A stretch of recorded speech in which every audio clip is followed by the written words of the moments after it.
শ্যামলদা, আজকে আমার বার্থডে উপলক্ষে তোমাকে আমি একটা গিফট করতে চাই। Happy birthday, thank you. এবং এটা গিফটটা পাওয়ার জন্য আমারও আগামীকাল বুধবার জন্মবার, তো আমি আজ পর্যন্ত কোনোদিন 7ই মার্চ 2022 সাল থেকে ফুচকা বিক্রি করছি, আনলিমিটেড ফুচকা। জন্মবার উপলক্ষে কেউ আমাকে একটা ক্যাডবেরি লজেন্স দেয়নি, তো আজকে ছোট্ট বোনটা, আমার কাকু যখন ডাকে তো আমাকে বোনই তো হবে, তো বোনের জন্য আশীর্বাদ করি। এর বাবা মায়ের মানে ওর ভারতবর্ষে 130-140 কোটি মানুষের বুক ভরা ভালোবাসা দিলাম, এবং তার বাবা মার পায়ে আমার কোটি কোটি প্রণাম। কেউ বাজে কমেন্ট করবে না। তো প্লিজ গিফটটা একটু ওপেন করে দেখাও সবাইকে।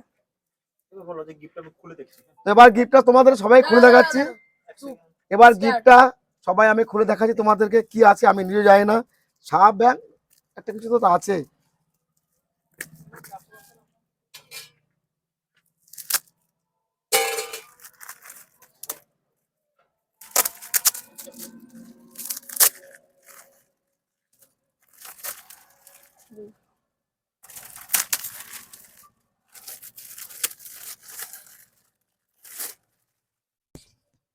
তো তোমরা দেখো কত সুন্দর